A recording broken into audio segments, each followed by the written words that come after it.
അപ്പൊ hello guys, ഈ താഴെ കാണുന്ന പർട്ടിക്കുലർ വ്യക്തിയെ പറ്റി നിങ്ങൾക്ക് എന്താ അഭിപ്രായമുള്ളത്? അതെ, നമ്മുടെ സ്വന്തം സത്യഭാമ. ഓക്കെ, നമ്മുടെ സ്വന്തം കലാമണ്ഡലം കരീന കപൂർ. ഇവരെ ഇങ്ങനെ വേണം വിശേഷിപ്പിക്കാൻ. കാരണം ഇവർ ചെയ്യുന്നത് ഒരു എക്സ്ട്രീം ലെവൽ ബോഡി ഷേമിംഗ് ആണ്. ഒരു മനുഷ്യനെ, ഒരു സ്ത്രീയെ, അല്ലെങ്കിൽ ആരെ ആയിക്കോട്ടെ, ഷി ആരെ ആയിരുന്നാലും ഇങ്ങനെ ഒരു ബോഡി ഷേമിംഗ് ചെയ്യുന്ന സ്ത്രീയെ ഞാൻ ഇതുവരെ എന്റെ ലൈഫിൽ കണ്ടിട്ടില്ല. പിന്നെ ഒന്നാമത്തെ കാര്യം എന്ന് പറഞ്ഞാൽ ഇവരുടെ വീട്ടുകാർ എങ്ങനെയാണ് ഇവരെ സഹിക്കുന്നതെന്ന് ആലോചിച്ച് നോക്കി. അവർ വീട്ടിൽ എണീക്കുമ്പോഴത്തേക്കും മക്കളും മരുമക്കളും ഒക്കെ വരുമ്പോഴത്തേക്കും ഇവരുടെ ഇമാതിരിയുള്ള ബിഹേവിയേഴ്സ് ഒന്ന് ആലോചിച്ച് നോക്കി. എങ്ങനെയായിരിക്കും അവർ സഹിക്കുന്നത്? അത് മാത്രമല്ല, ഇവർ എന്തായാലും കുറച്ച് നൃത്തം പഠിപ്പിക്കുന്നുണ്ട്, നർത്തകിയാണെന്നൊക്കെയാണ് ഇവർ അവകാശപ്പെടുന്നത്. അപ്പൊ അവരെങ്ങനെയാണ്, ആ കുട്ടികൾ എങ്ങനെയാണ് സഹിക്കുന്നത്? ഇതുപോലെ പലയിടങ്ങളിലും വെച്ചും കുട്ടികൾക്കും ഒരുപാട് തരത്തിലുള്ള ഇവരുടെ വായിൽ നിന്ന് ഒരുപാട് വൃത്തികെട്ട പദങ്ങൾ വന്നിട്ടുണ്ടാവും.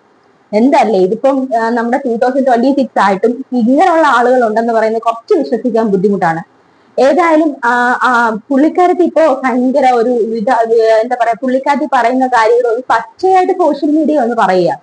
ഒന്ന് ആലോചിച്ച് നോക്കൂ, ഒരു എന്ത് വൃത്തികെട്ട രീതിയിലാണ് ഇവരുടെ പെരുമാറ്റവും രീതിയും ഒക്കെ. എന്തായാലും കൊള്ളാം.